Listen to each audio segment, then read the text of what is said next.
Standard 10th, Chapter 1. Today I am going to explain all the textual examples. So, lesson number 1, real numbers. I hope you all are doing well. First term portion is already done, so please revise everything. So, before your first term exams, I will complete your examples. Example 1 says, consider the number 4 raised to n, where n is a natural number. Check whether there is any value of n for which 4 raised to n ends with the digit 0. Same question we have got in exercise 1.1. If the number 4 raised to n for any value of n were to end with digit 0, then it would be divisible by 5. Understood? That is, the prime factorization of 4 raised to n would contain the prime number 5.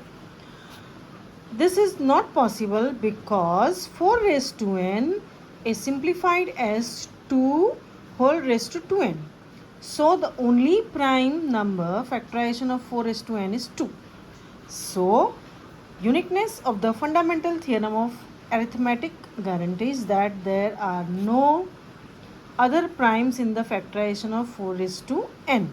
So there is no natural number n for which it will end with digit 0. Clear? Example 2. Find the LCM and HCF of 6 and 20 by prime factorization. Okay. 6 we can factorize as 2 3s are, 20 as 4 5s are. Again 4 will be 2 into 2 into 5. 2 square into 5 is to 1. So what number is common in the factors of 6 and 20? We find that only 2 is common. So HCF is 2. Now let us see LCM. LCM will be 2 into 3, 6. 1 2 has come. Again second 2 we will collect, and 1 5. So it is 60. Clear? Now we go to example 3. Find the HCF of 96 and 404 by prime factorization. So let us start. Factors of 96 are 2 raised to 5 into 3. Factors of 404 are 2 raised to 2 into 101. So HCF of two integers is 2 raised to 2, that is 4. Understood? 2 raised to 2 is common. Now LCM will be 96 into 404 upon HCF of 96 into 404. So 96, that is A into B upon HCF of the number. So the answer is 96. This type of questions will be asked in the exam. Please do it nicely. Find the HCF and LCM of 6, 72 and 120. Chalo, very easy. 6 will be 2 into 3. 72 will be 2 raised to 3 into 3 square. 120 will be 2 raised to 3 into 3 into 5. Now tell me which numbers are common in all. So by seeing the numbers factors, we find out that only 2 and 3 are common in all. So 2 and 3 matlab 6 becomes the HCF of these three numbers. And what is LCM? We collect the greatest power, 2 raised to 3, 3 raised to 2, 5 raised to 1, that is 360. 1.1 already we have done, so it will be easy for you to revise again. Okay? Examples also neatly do it in your practice book. Now we are moving to the next example, that is 5. Very, very important. Pattern will be same. Only if you change the number, the pattern will remain the same. So please understand properly. Prove that root 3 is irrational.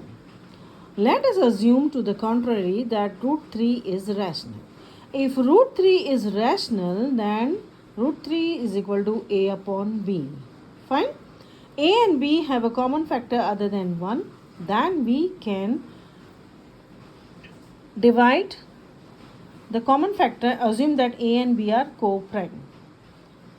So cross multiply, B root 3 is equal to A. Now squaring on both the sides and rearranging, we get 3B square is equal to A square.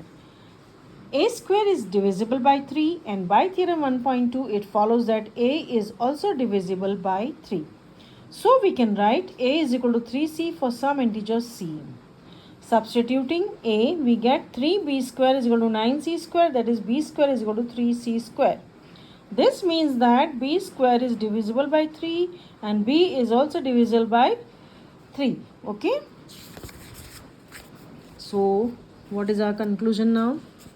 The conclusion is that a and b have at least 3 as a common factor, but this contradicts the fact that a and b are co-primes. So 3 cannot come in a and b as common.